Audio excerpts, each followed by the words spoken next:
right, everybody is Anthony Brogdon on the 1 and 2s. I'm jamming today. I got a lady on the channel.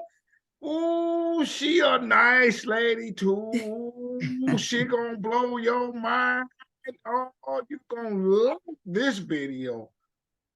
I'm telling you, if there was a love button, you would love it. But all you got to do is like it and hit the like button. I am not playing with you. I am fortunate to find the kind of people that I find to come on the channel like this lady, who are extremely knowledgeable of their topic, who have dedicated many years and study and research and life experiences, and will share some of that with me, then you, on the show Strong Inspirations.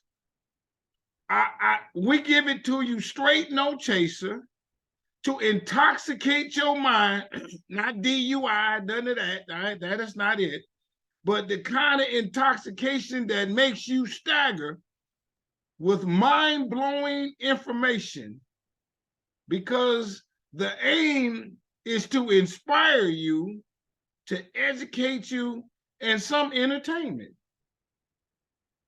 And I tried to do that to the best of my ability, my brothers and my sisters.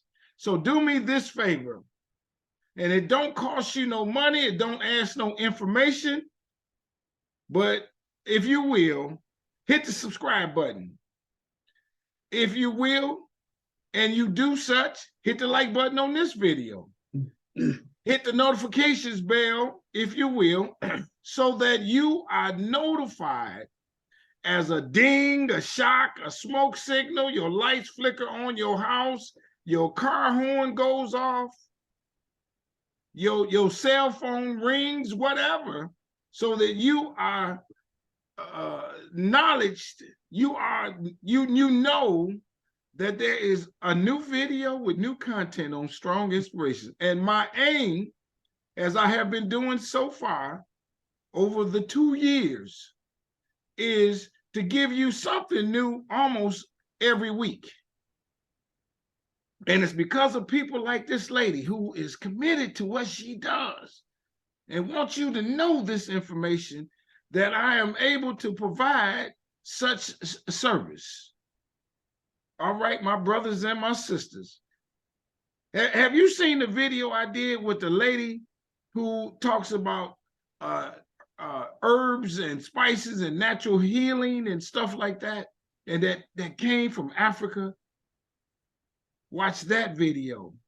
Have you seen the one I did with Madam C.J. Walker's 2-time great-granddaughter? Watch that video. Have you seen the one I did with the guy who they had his grandfather at the tree with the rope around his neck and then let him go? Watch that video.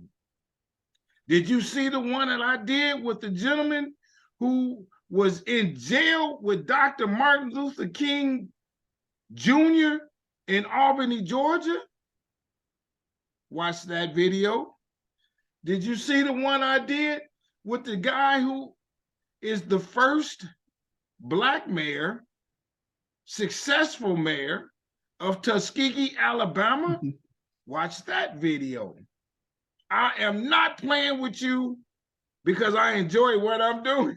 This is so much fun for me to have these people, to contact them, to build a relationship with these kind of folk across the globe, because there are videos from Africa, many of the countries, from Ireland, Australia, the Caribbean, and more to come.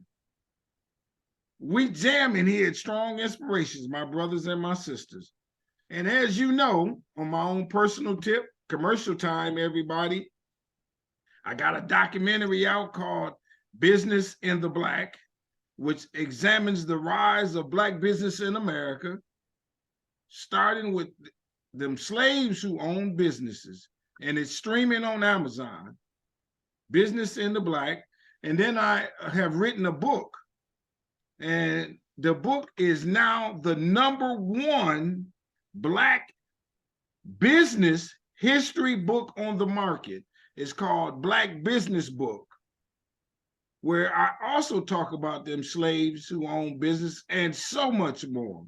You gotta read that book. It will blow your mind. I am so confident in my book that if you read it and don't learn nothing new, I'll give you your money back.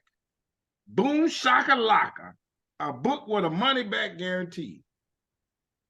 Go to my website, businessintheblack.net. Follow me on Twitter at A Strong Dream, because that's what this is. I have dreamed this up and it is strong, and I keep dreaming. Now, you hear me use that term strong a lot. I use it a lot. That's my favorite word. I wish my middle name was Strong. And in my world, strong stands for strength, tenacity, resilience, and a sense of oneness, nobility, and grace. And that is my introduction to the lady today. She's a strong sister. She's a pillar of her community. She's like, I look at this, and she might not even be here. She's a heavyweight. Not physically heavy, but mentally heavyweight. Oh, come on, introduce yourself. Thank you for being on Strong Inspirations. Mr. Brogdon, my brother, I don't think I've ever had such a wonderful introduction as the one you've already given me. I do appreciate you so much for what you're doing. You know, it is said that until the lions tell their stories, stories of hunting will always glorify the hunter. That's right. One of those telling our stories, and I appreciate you. I appreciate the fact that you mentioned Madam C.J. Walker. She grew up just a few miles from where I grew up in Louisiana. And of course, thank you for mentioning Mayor Johnny Ford of Tuskegee. That's right. Some of my best friends, and I proudly serve on the board of directors of the World Mayors, and I work with Mayor Ford. You know so many people, I am sure, and I'm so proud of what you're doing, because you have to tell our own story. That's right. Told incorrectly for so many years. So I bless and worship people like you. Take it on to catch up with us, because you're busy doing something. That's right. Catch up with us. You pin us down to a time, and you the stories told. Okay, I got to stop you right there. I don't mean no disrespect. Tell us your name. This is Dr. Ife Williams, and I kid my friends by saying, well, my full title is really Her Excellence Ambassador Triple Doctor Reverend Ife Williams Esquire, and I just acquired a new one as general when I was helping to direct the traffic in the case of the woman who was responsible for killing Emmett Till in Mississippi. Just a few days ago, we went to Bowling Green, Colorado, to urge the police to issue that warrant that was found for Carolyn Bryant, who killed our little brother at 14 years old. She was responsible for it by lying and saying that he had whistled at her, and maybe he did, but that was no reason to kill him, and that he had done some other things.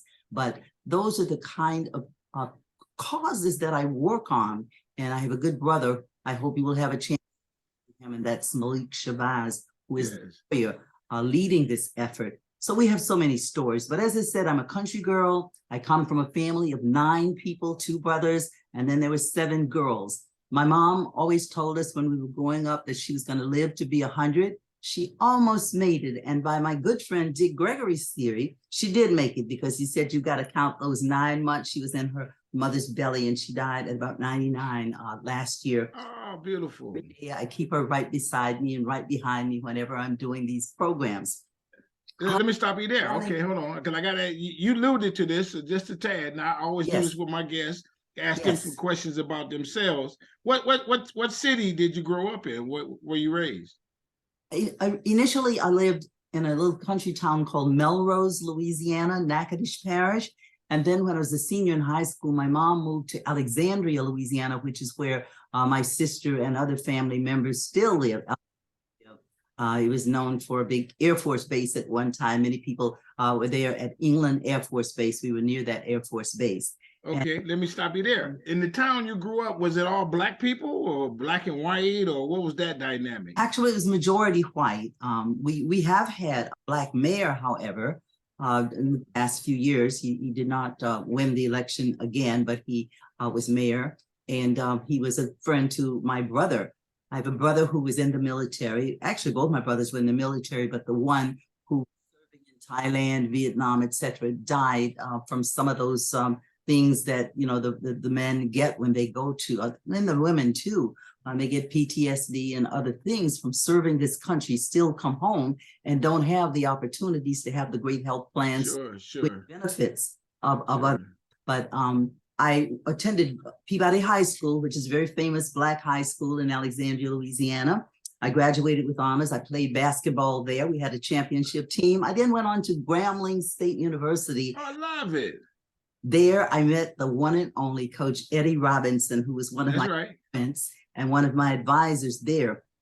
I graduated from Grambling University with honors. I started a life membership program when I served as national president of the Alumni Association. And I'm proud to say that I'm also in the Grambling University Hall of Fame. I love it. Okay, let me stop you there. Sure. Okay, so when you grew up in that town, you said it was white and black. What was the side of the town that the Black people lived on and the white people lived on? Well, we live on that other side of the railroad track. That's right. Yes, so we live down by a lot of churches, of course, in our neighborhood. And we did not live on the other side. That's where our parents worked, in the homes and what have you, on the other side of town. I think we were about 70-30% of the Black people. We were a minority, but we made a lot of noise and we did a lot of things, Did that side of the town have a name? No, not really. Didn't. And I had not lived there all of my life. I lived there the few years. As I said, I only went there when I was in high school, so I didn't. But I do know that hundreds of Black people were once killed there by racists. There was a famous place that a lot of Black people were killed. And I didn't even know that when I lived there, but I read a lot and I've read since that there was something like 600 Black people killed, and this was a racist incident. So that's one of the things that. What was that called? Do you know the incident and what was that? It was just called the Alexandria Massacre, I believe. Oh, really? Yes. Do you know why they killed them? Was it because they were trying to fight for rights, or just what? It was hate-filled. Black people there were beginning to assert their rights to working in the civil rights movement. And many of the civil rights people were coming to Alexandria. And of course, it was just a matter of just gunning down people needlessly, simply because they wanted the same rights that their brothers and dads and others were. Oh my God. People in this country to have. Is there a historical marker in recognition of this? There is not. We still have a lot of those racist statues up in the city, but there have been efforts by a family there trying to get those statues down. And as you know, we did have successful statues taken down in New Orleans. That was by a white mayor, Moon Landrieu, a very famous family in Louisiana. And I have worked with the daughters, Senator Mary Landrieu, since that time. And Senator Mary Landrieu and I were able to work with Dick Gregory and others to get an apology for the United States Senate never having passed an apology, just an apology for lynching Black people. But you know what? Time passes and work. And just this year, we had the Emmett Till anti-lynching bill actually passed into law. I love it. That was one of the accomplishments. Everything in my state was not negative, but we were, and we still are, one of those states that's got a lot of racism in it. And the same is true for my hometown of Alexandria. Let me stop you there. I don't mean no disrespect. Just got these questions. That's right. It's your show. Did you fear white people growing up? Did I fear them? Yes. No, absolutely. I did not. My mom, of course, kept the girls pretty close to her. We had rules, we had to go out with our cousins, maybe what have you. But no, actually, I think I was a Dick Gregory disciple before I even knew Dick Gregory. Dick Gregory always says, fear and God do not occupy the same space. And so I did a lot of things. My family would sometimes have to caution me not to do things because I got caught up out on a ship in the Arabian Sea for 40 days working for peace, trying to prevent a war. And my oldest sister got really upset with me because she said we were always messing up their Christmas and their holidays with my being off somewhere, and they didn't know. And the next year I was in Haiti, and there were really dangerous things going on there. I just told you I went up to Bowling Green, Kentucky, where we had more police and more guns out there than we had rallies, but even issued a statement that there was a group that was going to probably shoot us if we came there, if we did that rally. And that was to prevent other people from coming. But those of us who went all the way to Bowling Green to have that rally, we did it. No, when you have something in mind that's important for you to do and you know it needs to be done, don't wait for somebody else to do it. If you're not willing to go out there and lead, then you can't call yourself a leader if you're just allowed to do dangerous things. Let me ask you this. So I mean, again, no disrespect in this, but let me ask you, I got to be point blank with you. Have you ever been called a nigger? As the little girl, those were the words that white people always used. So you've heard that then? Oh, yes, of course. Absolutely. Wow. People, especially people who were working for the benefit of Black people to get rid of some of the racism that we had to suffer. That was just a simple thing. Black people sometimes call themselves that because they thought name, and it's unfortunate that some of our people still believe that they deserve that kind of name. But those who work out there and risk our lives know that there are better things for us. We're human beings. First of all, before God, we're all human beings, and we don't have to feel or shouldn't feel that someone else is better than we are simply because of the color of their skin. That's right. Let me go just a little deeper, and then we go get into more story as you've already started. Do you know where the plantation is in your family? Do I know where it is? Yes. Oh, absolutely. We lived on several plantations as we were growing up. You lived on a plantation? Absolutely, where you picked cotton, you chopped cotton, really? And shucked the corn and dug the potatoes and all of those things. As a little girl, we all had to do that because our brothers were the babies. Now, they didn't live on plantations, but those of us who were the older ones, I'd say the first 5 or 6 of us, yes, we did pick cotton, we chopped cotton, and I've got a cut on my toe to memorialize that cut. My really? Out in the cotton field. So, okay, hold on. I want to go on this just a little. You lived on a plantation. I mean, slavery was over everybody, so she ain't that old. But how did you live on a plantation? It was a house in the back. It was a cabin. What was that dynamic? Actually, my dad was kind of one of the foremen. He was the person who was depended upon to do things. So we usually had a pretty good house. When we were very small, we lived on something called the Melrose Plantation. That was a place that was really big, and that's where my 10th down great-grandmother that I can identify lived on that plantation. She was a very wealthy woman. Unfortunately, she had a son who did away with the money, so we didn't inherit any of it. But from the Melrose Plantation, which is probably the most famous plantation in Louisiana, we were moved to another plantation called Sam Tobin. I remember all those names. I was 5 and 6 years old, but I remember the names. Sam Tobin Plantation when I was in about 2nd grade. And my mom worked at what we always called the big house. That's where, the owner of the plantation lived. Plus she worked the fields, and all of her children had to work the fields. And we so much didn't like picking cotton that we would hurry up and get ours done. But my mother, being the kind person she was, would have us go and help the neighbors because they were a little slower than we were. So there was no advantage to our hurrying to get through with ours, but we did. And okay, hold on. So when you worked, I'm a northern guy. This right here. I told you I'm a country girl. Okay, so you lived in a house in the back. The difference between you as a free person and that era and slavery was that y'all got paid. And you didn't have the brutality and stuff like that. Did he talk to y'all funny and stuff, or did he give you all respect? What was that relationship? Actually, we were probably respected, as I said, because my dad was in charge of many things around there. So our housing was not bad. Now, we had outhouses, if you know what that means. You may not to know that, but we had houses, and we had houses big enough for our family. As our family grew, we had bigger houses. We lived on the Baltazar Plantation.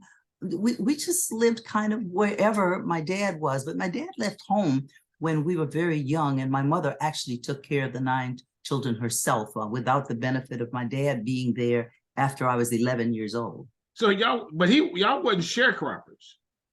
Oh yes, absolutely. We didn't own the plantation. We didn't own the property there.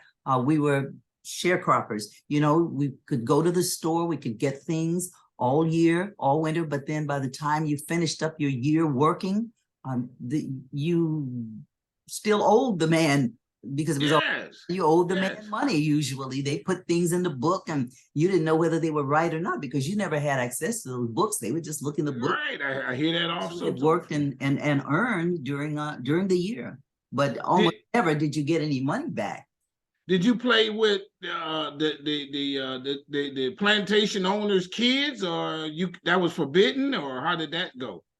The older ones, I wouldn't say play with them, but they generally liked us, and you know, they would bring us things, books or what have you. They were not, I wouldn't say that they were cruel. They were just racist like everybody else and thought that they were better than we were, but we never really suffered the harsh treatment that some of our neighbors, some of our friends, and some of their children did.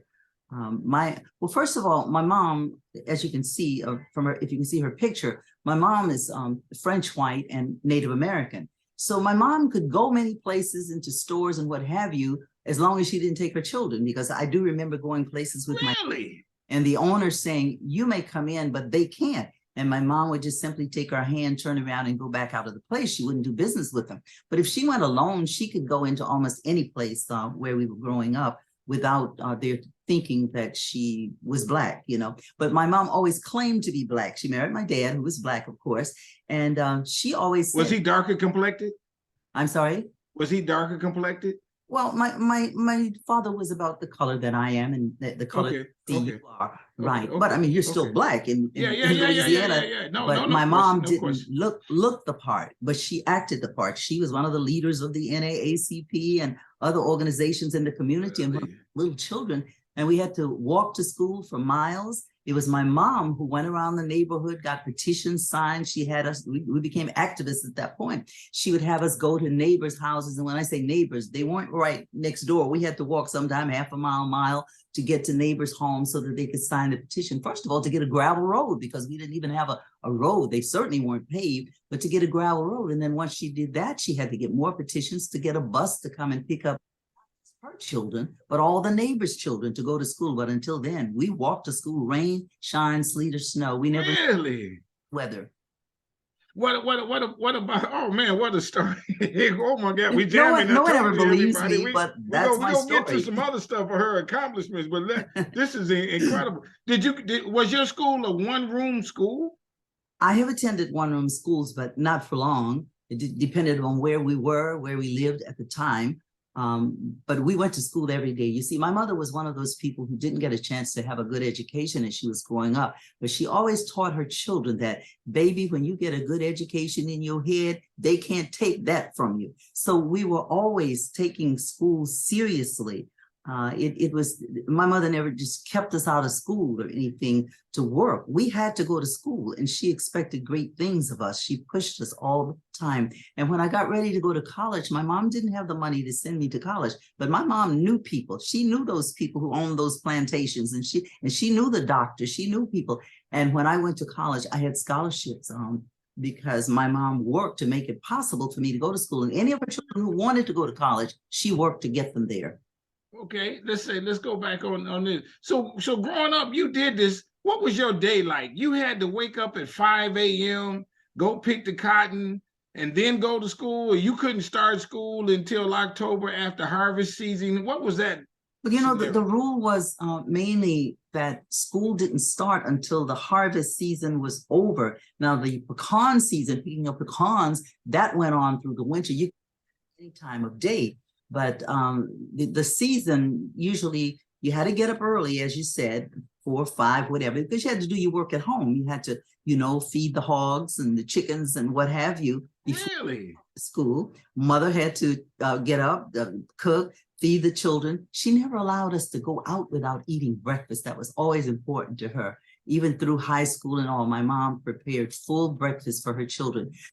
That was the most important meal of the day. So we didn't have to go out and steal anything or what have you. We did what our mother taught us to do. Is breakfast grits? What is breakfast? And, What is breakfast? Was that grits? breakfast was a little heavier than I do these days. These days, you know, it's blackberries and bananas and smoothies. Yeah. Have you? But my mom cooked full breakfast: eggs, bacon, and Really? she had raised these chickens. She also had the hogs slaughtered, if you know what that means. Oh man. We had grits and we had biscuits. We didn't have light bread in those days. We had biscuits. We had a full breakfast so that we were not hungry that morning. We could concentrate on our work in school once we got there. You know, today a lot of people go to school hungry and you get them to concentrate. But my mom made sure we had meals all day. So you wake up at 5 o'clock, you go feed the hogs. Mm-hmm. Milk. I didn't have a good luck milking the cows. That was somebody else's responsibility in the family. It just all went wild, you know. Did you ever? Yeah. No, never. Oh, yeah. Well, that was a difficult job. It takes certain precision to be able to do that and get that milk to go in the bucket instead of in your face. Yeah. What have you? Yeah. Sure. All of us had jobs in my family, even the little children. I remember my oldest sister was her to take care of the younger brothers and sisters, and she could issue out responsibilities from that for us. And I had one sister under me, whose name is Marie. And she's not going to be happy that I said this, but when she was a bad little girl, my oldest sister would take a hammer and a nail and nail her clothing to the floor so she couldn't get away. I don't know where she would have gone because we were out in the woods, but she would nail her clothing to the wood so that she wouldn't get into bad things. Oh my God. Okay, how about this? So then what time, when did you go to school? How often were you did you go every day, and was it a good education and that kind of thing? Who taught the schools? I believe it was a good education. In those days, all of the teachers didn't have credentials like required to have now, but they were doing a better job, I think, in many ways. And I did more time in a 3-room schoolhouse where the grades were assigned, they were broken up. And I would actually, when I was in 7th grade, teach the 3rd graders because that teacher had more than one group of children she had to teach. And she trusted me to the point that I already knew the 3rd grade work. I'd been through it, and she would allow me to teach the 3rd graders. I mean, we were all in the same room, but we were and mine was the 3rd grade. Really? I was a teacher before I was certified. Yeah, right. Teacher later. I taught in Los Angeles City Schools, and then I taught at Southern University School of Law for a short time. How did you play? When did you play? Was Sunday the one day that you could play and that kind of thing? Well, that's true because generally the whole day was taken up on work days, and Saturday was as much a work day as any other day. There were things to do. So it was our church day. We had to go to church, of course, and that's where we met all of our friends at church, and especially boys. I mean, boys came to church because they wanted to see the girls. Yeah, sure. Right. The girls were already going to be in church, but the boys also came. So that's how we met, quote, those nice young men. And then the young man who would come over on Sunday after I got to be 13 or so, 12 or 13. And he really liked me, but and my mother liked him too, but girls never liked the boys that their mother liked. So didn't give him much attention. But one day he decided he was going to teach me to ride a horse. And in teaching me to ride a horse, put me on a horse. What he didn't tell me was that you have to pull back on the reins in order for the horse to stop. I thought if you gave them the freedom to do what they wanted to do by letting those reins go, they would, be nicer to you. They wouldn't throw you. But the horse just kept running really fast through trees, through everything. And this young man had to get on his horse and come and catch up with me so that he could get beside me on the horse and pull the reins so that I wasn't lost forever. I thought I'd be riding that horse forever. So after that, I kind of liked him a little bit. Yeah, sure. He was my main boyfriend. He had just helped. We became good friends then. Yeah. So it was church all day. That it started at 8 and then it Sunday didn't end school. till 4, and then y'all had dinner after church at the church, That's that right. kind of thing. That's right. And we always had the big dinner on Sunday, because sometimes, you would invite the pastor to come to dinner too. And the pastor would, of course, get the best of food in most homes. But that wasn't my mother. My mother always thought her children deserved the best. And she didn't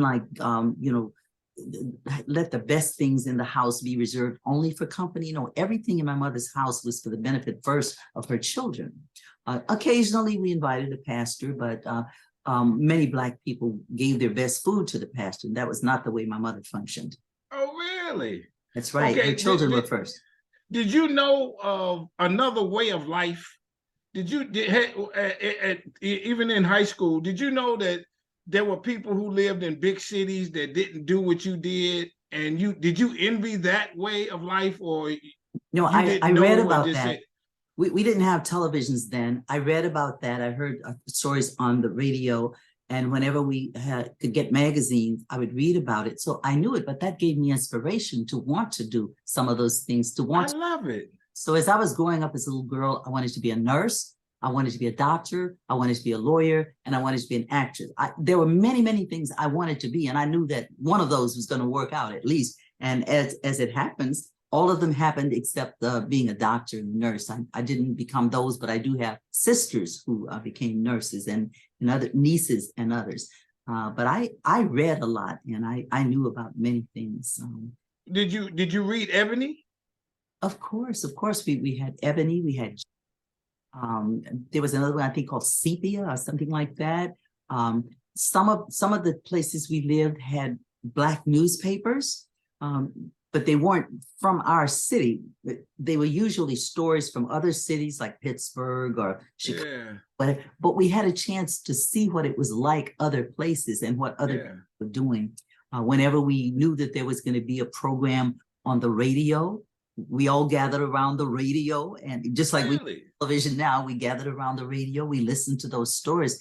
And my mom tried to bring people into our lives to be helpful and to be an inspiration to us. For instance, fortunately, our family doctor was Black. So I met him at an early age. He encouraged me, and he was the person responsible for helping me to know about the various scholarships, in the college or in the state for students who had done well in school. So I was well blessed when I went. My mother didn't really have to put out money to have me go to school. When I got to Grambling, I had enough scholarships, plus I was provided a job to work in the dorm first of all, and then the speech and dramatic arts department after that. I got one more on this question.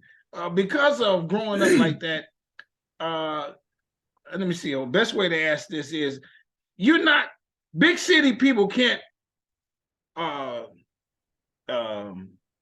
slam you or something, outwit you or any of that kind of thing, as a not growing up to big city ways. Is that, you follow what my question is? Mm-hmm. Well, first of all, I get accused often of being a New Yorker when I'm in Louisiana.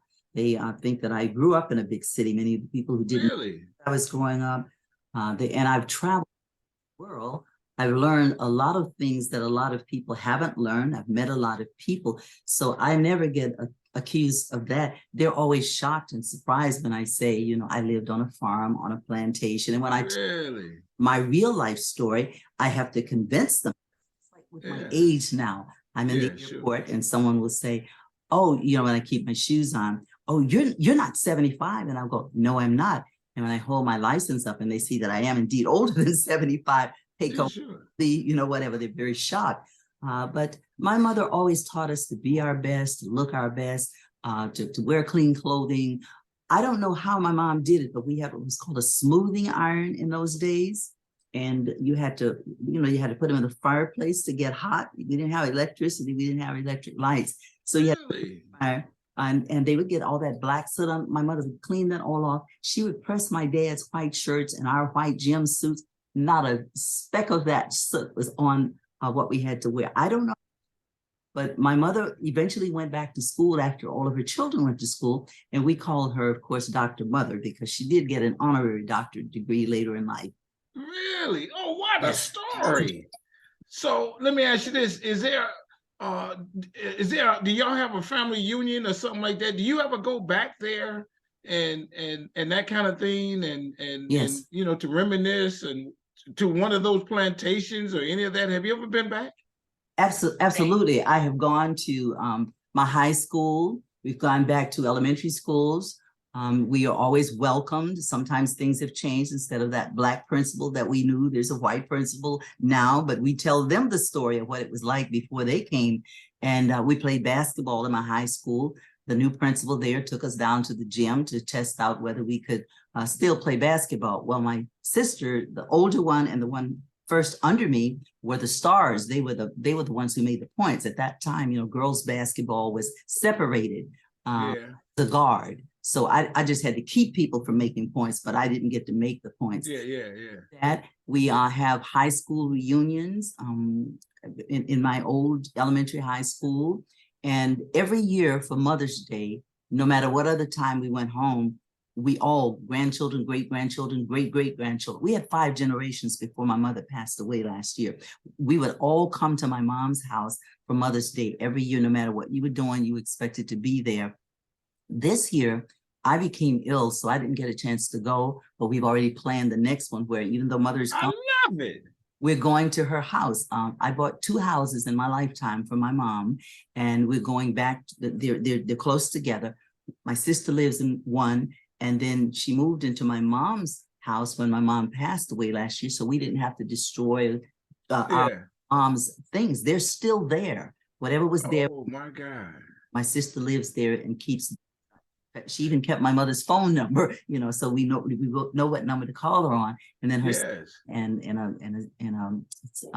another person lived in the home, moved out of to move into her newer home that I bought for her about 5 years ago. Okay, one more on this, and I'm sorry to get personal. Did you do something in grade school where they put, you know, you did better than the white kid, but they gave it to the white kid? Well, that was true because we couldn't even participate in many of the things that the white kids participated in. But we had in Louisiana something called the Louisiana Interscholastic Program, and that was all we could participate. We couldn't even participate in the ones. Although my teachers always let me know that I was smart. Let's put it like that. Yeah, right. Never called dumb or. And the thing is, I was always willing to try things, even if I didn't know them. Until today, if someone says, do you know how to do X, Y, or Z? I say, I don't know, but give me 2 minutes and I'll know how, because I know how to research. Yes. I learned research very well. And in grade school, we had libraries. We didn't have computers, but I was a faithful library visitor, even though it was not near our house. We had to go for miles to get to one. And my teachers, I believe, saw in me that I was willing to do the work. So they gave me books. They took me home with them to spend the weekend so that I could learn about things in the city. Because many of them lived in the city and they drove, you know, the 30, 40 miles to come to the little Black school. I had all Black teachers all the way through to 12th grade. I never had a white teacher. So there was no one to make me feel dumb or I love it. Yeah.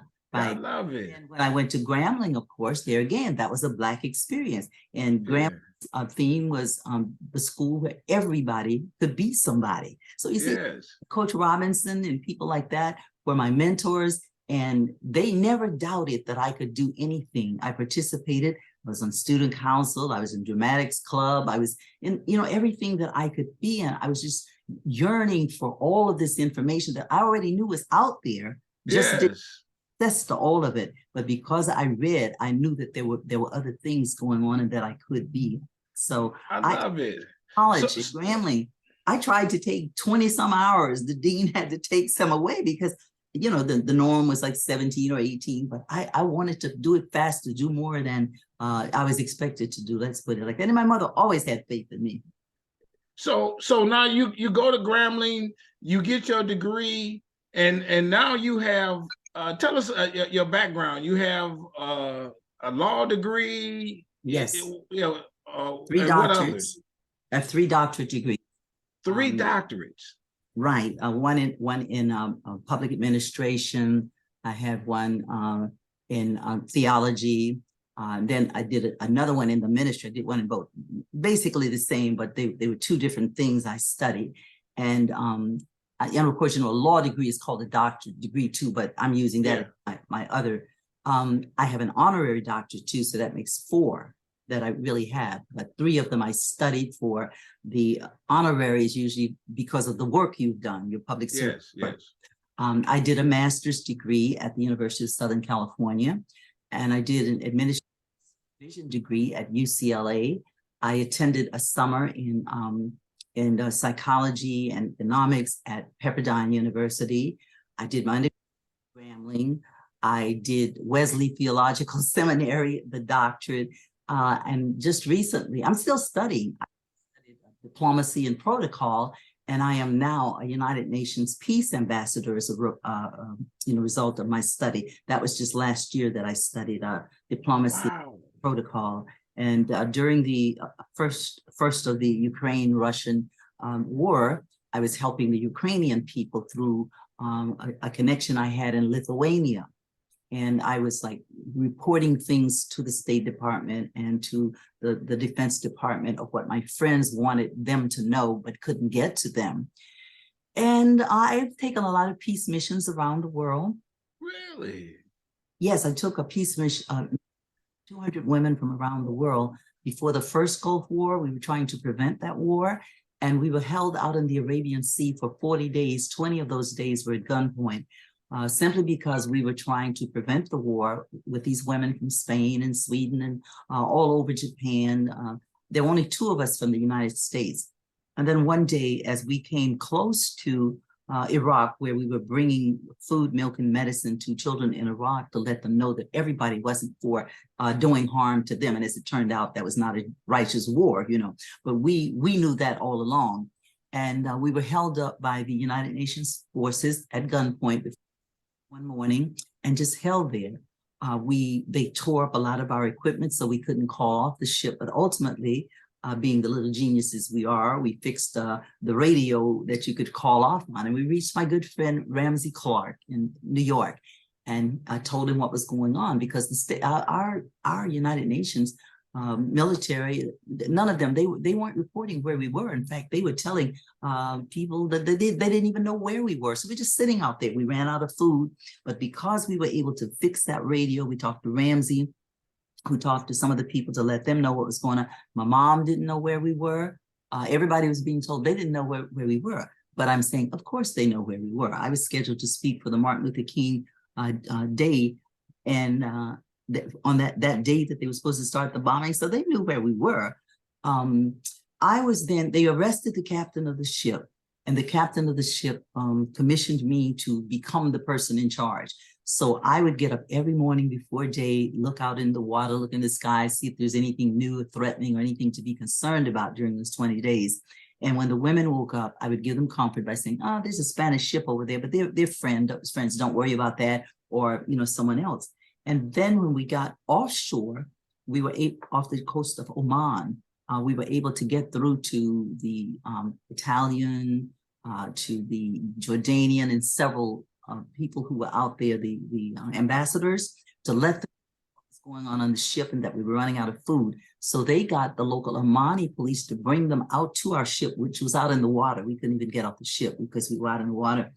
They brought the ambassadors on, and they saw the condition we were in. They went back and they got food and sent food out for us until we were allowed to leave from the water there. And the day before the war was scheduled to begin, the United Nations forces finally allowed us to move ahead and to go on into Iraq, not out of Iraq. Everybody was leaving Iraq. We were going into Iraq.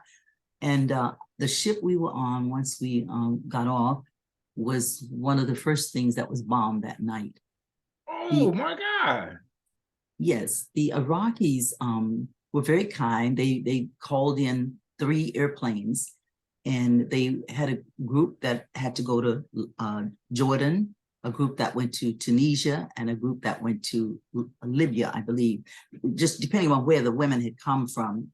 They reopened the airport, And even though we wanted to stay with our friends in Iraq, because I really did not believe we were going to have a war. I'm thinking, oh no, we learned our lesson in Vietnam. We're not going to bomb people, you know. But they did have those plans, as it turned out. And so the Iraqis convinced us to get on the plane that best got us to where we needed to go. And we left. And before I got back to the United States, the war started. The bombs started falling. Was that one of your most, for lack of a better word, scarier moments? No. I'm saying to you, I'm a warrior. I rise to the occasion. So it was my job. I was busy trying to make sure everybody else was okay and that they weren't, going to be stressed out. And some of them did get stressed out. We had a few mental problems. People just stressed out. But no, once I have a job to do and I commit to doing it, that's what's on my mind first, not my personal safety. And really? I would walk out. I've walked in front of guns before, twisted them out of people's hands, men's hands, to keep them from doing harm. Once I commit myself to do a job, I do it. I do the best that I can do with it. When unbelievable. Unbelievable. So how do you get to do stuff like that? You just kind of dream up something big and then go for it? No, people hear about the work I do and they ask me to come. For instance, the Bowling Green trip. The lawyer who was in charge of that and I went to the same law school. We attended Howard Law School. So, we were friends and I knew he was working on that. And when he invited me to come, I go to my friend's rescue and I expect my friends to come to mine. They don't always do it because some of them will allow fear to overrun them. But one of the things Dick Gregory taught me, and I go back to him, he was my best friend. I was the last person in the room with him when he passed away that day before. Really? Took him out of the hospital. And he always said, fear is one of those things that harms us. It does. Fear and he said anger and hate and jealousy. Those are things that we should not do because they're hurting us. They're not hurting the person we think they're directed toward. So you concentrate on what it is you have to do. You look at the better side of something someone else does. If someone is jealous, you know that it's because you have something good that they want. Do you hate them? No, you try to help them if you can. Now, some people won't allow you to help them. Some people's jealousy or hate or whatever will not allow them to allow you to help them. So you can't do that. So you move on to somebody else. There's always a job out there to be done to better our people. There's always something you can find to do. And if you don't find it, they're certainly going to find you to do it. So that's what usually happens. People know my reputation for things that I have done, the kind of work I still do, even though I just not long ago, after nearly 20 years, to leave the National Congress of Black Women that was first chaired by Congresswoman Shirley Chisholm, who was a good friend, my Delta Soror, and then next by Dr. C. Dolores Tucker, who was also a good friend. Before Dr. Tucker died, she had observed my work. I've been volunteering with her organization as counsel. So she made it clear to the board that she wanted me to follow in her footsteps. I agreed to do that, but I said under the condition that that they vote on it because I believe in democracy.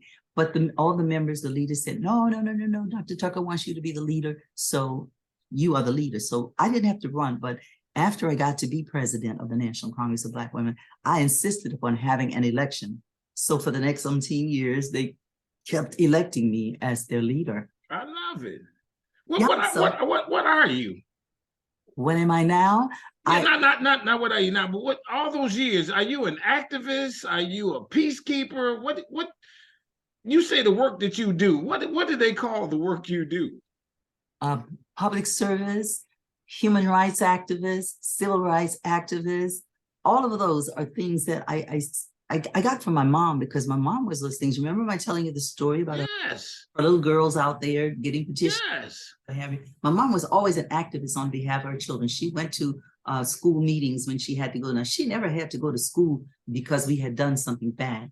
Oh, that would not have been good. My mother would not have accepted that, but she was there for her children, even though there were 9 of them. And when we started to grow up, sometimes she had a child in the graduating from their little first grade class and from their seventh grade and from their ninth grade and from their 12th grade. So the older ones of us started to fill in for her at some of them because she couldn't make all of those. So I would go to a grandson's graduation or what have you.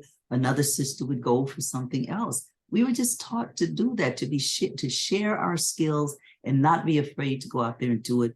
And of course, in school, we always had to speak for the programs, and my mom welcomed that, And so I got good skills, good training when I was growing up. I was Miss St. Matthew of my first grade class. So that was one of my first little positions as leadership, Yes.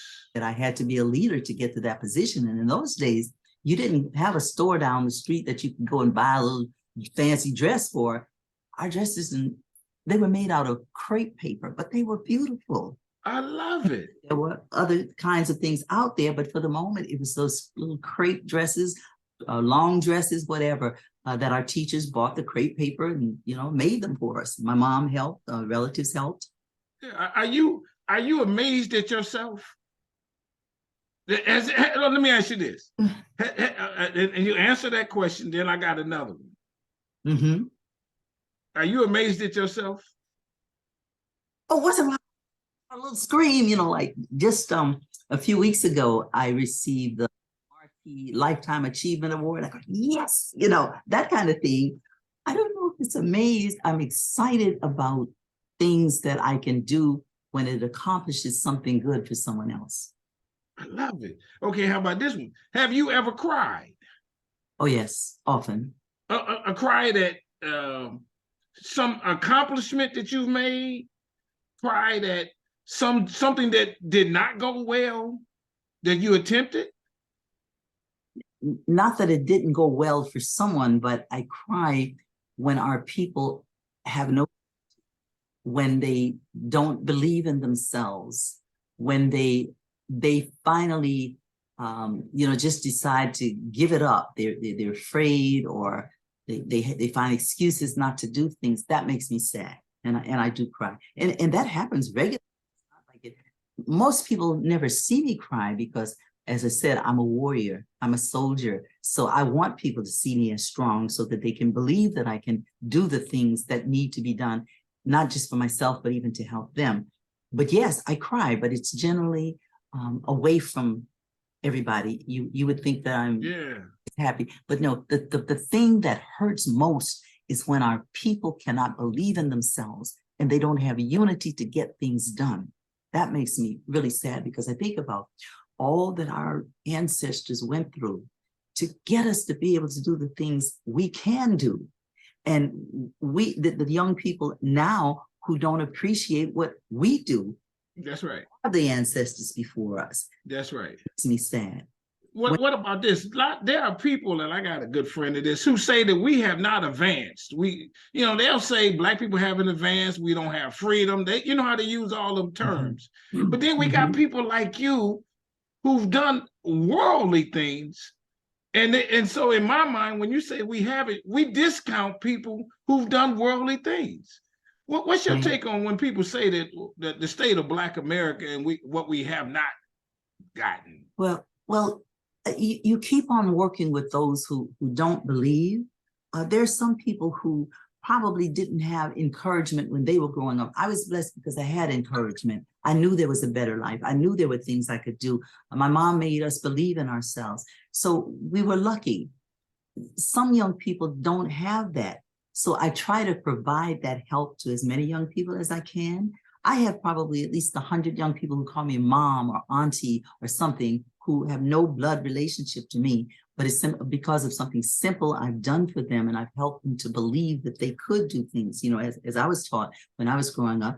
And then I've been there to help them, whether it's helping them to find a scholarship, whether it's helping them to decide to which school they should go, helping them make some decision in their life that they've never been taught how to make for themselves. So I think that gives extra responsibility to those of us who have grown up to, quote, as Grambling's motto says, to be somebody, and to think though that because you are somebody, you're better than that other person, or you're different from that other person because you've been in the same situation yourself. Right. I guess right. it's harder for somebody who's always had advantages in life to understand what it's like not to have had those advantages. There you go. So you work harder.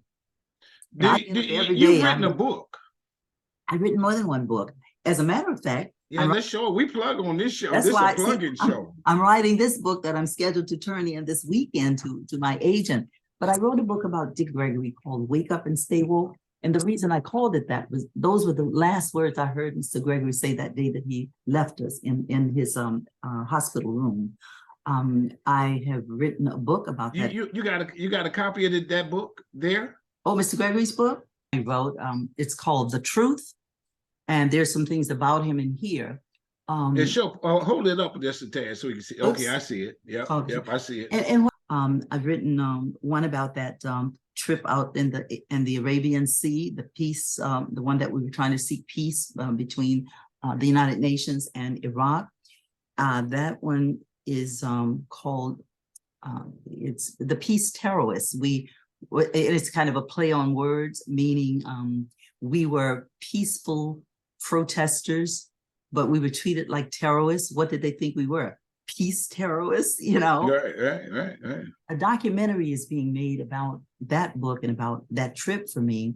And it's going to be called, it may be called a little different name, but it will still have the word terror or terrorist in it. Yeah, sure. That is being made right now. And wow. I've written another book called Be Angry, but Be Constructively Angry. That book is about my running for the United States Congress in Louisiana, which of course many people have heard about Louisiana politics. I won the primary, and we have that strange runoff. You know, you have to run again in September or sometime. Was announced as the winner, and it was called back after I was announced and said that I lost by less than 0.5%. That was heartbreaking because that happened after a quote mysterious computer breakdown. Wow. Lost by less than 0.5%.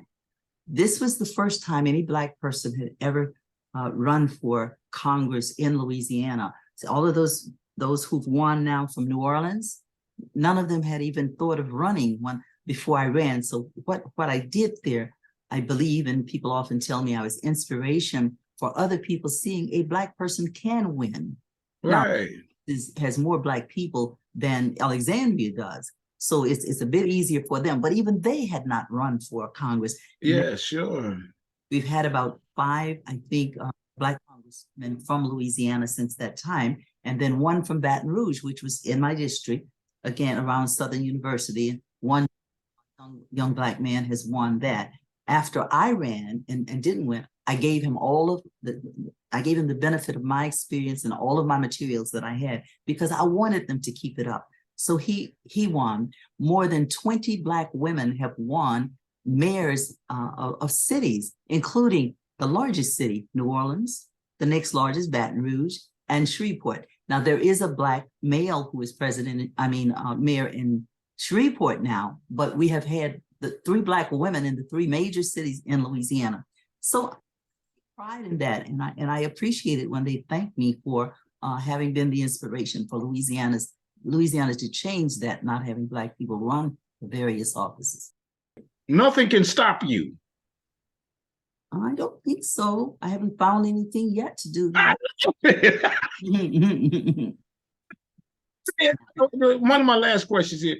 You said you went in front of a guy who had a gun and he was pointed at you. No, it was pointed at my mother. That was even worse. And I just walked between him and my mother, and I twisted the gun out of his hand. He ran, and he was trying to rob her or something? His gun stayed there. No, he was just angry with her about something, and it just wasn't going to happen. Now I'm really afraid of guns. I might say I'm afraid of guns, but I still rise to the occasion if I have to deal with the situation. And God got you, don't he? I'm sorry? God got you. Oh, I believe that. Yes, absolutely. Look, I've got two doctorates in the ministry and theology, so I have to believe in. Yeah, you got, let me Yeah, ask you and this one I've more. been blessed. I have a good family. My mom lived until she was almost 100. When I was a little girl, and if she didn't feel well, she would always encourage us by saying, "Oh, baby, don't worry about me. I'm going to live until I'm 100." And by Dick Gregory's theory, she did. Yeah, she did. Count those Did 9 months you're in your mom's belly. one more thing. Could you imagine? See, God got you because you use God and you let God do what He does to your life. Yes. You don't, and you don't have. Is that? Can you imagine? That's what Harriet Tubman was like. Oh, absolutely. And Sojourner Truth. Sojourner Truth is a woman whose memorial I saw to fruition. She's the first Black woman in the United States Capitol. I handled that project.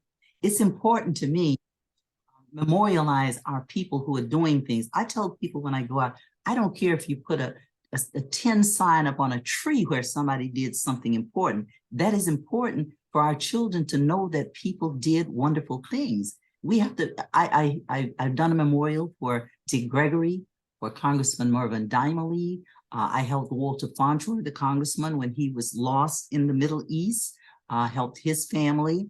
I try to do things to honor others, to encourage our young people to see you can do anything you want to do as long as you're willing to pay the price. That's from my mother and from Eddie Robinson. That's what they taught me. As long as you pay the price. That's where people stop. They want to do things, but they're not willing to pay the price. Is there a scripture that is your favorite scripture? Well, you know what I mean by that? That you yes, I like the 23rd Psalm, because the 23rd Psalm talks about going through the valley. But you don't stop. It says through. Most people stop, at the point that they're afraid or there's a problem. I love it. But just remember that says, yea, though I walk through the valley of the shadow of death. That means you have hope that you're going to come out of it. It's up to you. If you think that you got to be stuck there, then fine. You probably stop and you don't have a successful trip. I love it. Is there one more? Is there a question that I have not asked you? Anything off the cuff that you would want to tell people? Anything like that?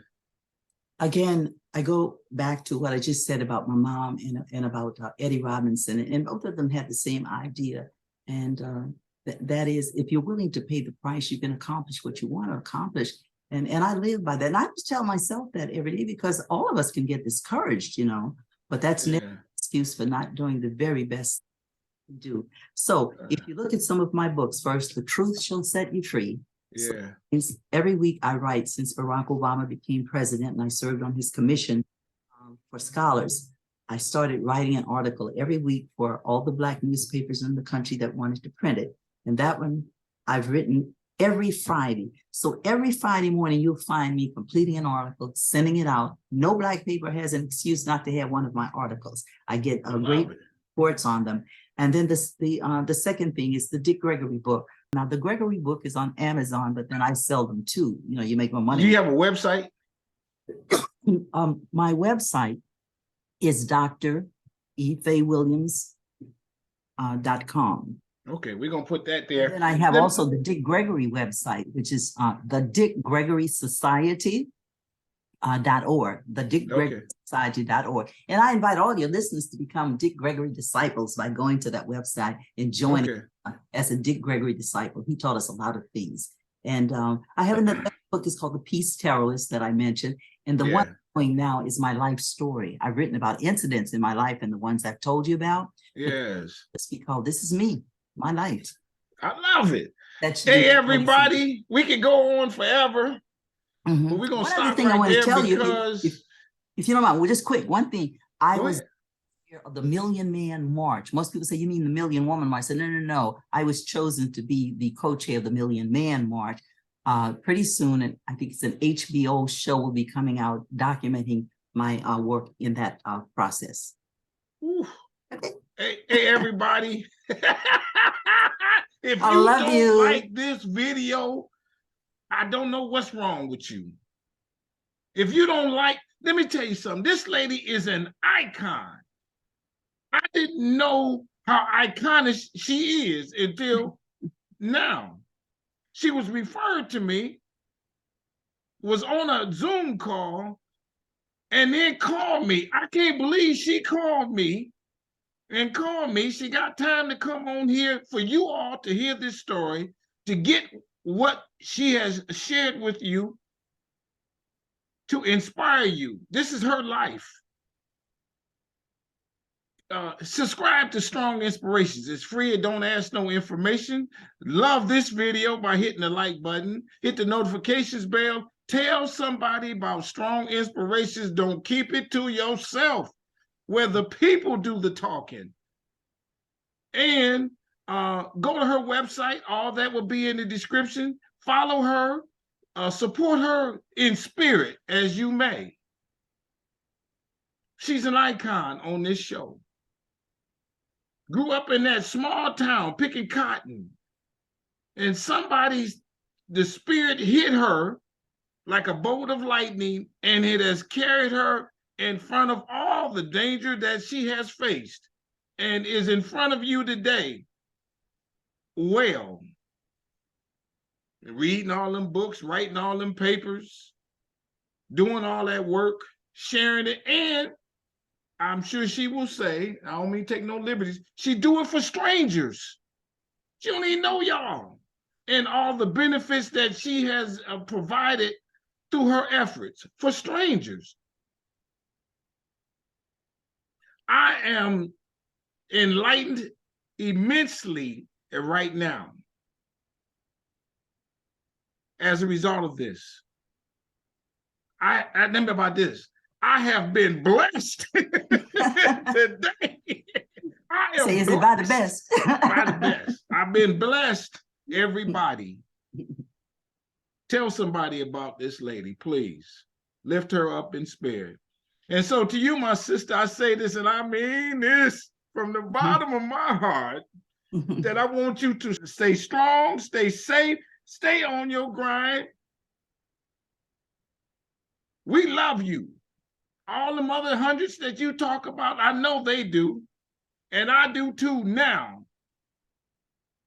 Because I feel better. I'm ready to go out there and tackle some world. You can do it. I know I can. With God's help. Absolutely. With God's help. With that, I'll say bye-bye. We out. Thank you. I love you. Thank you. Love you.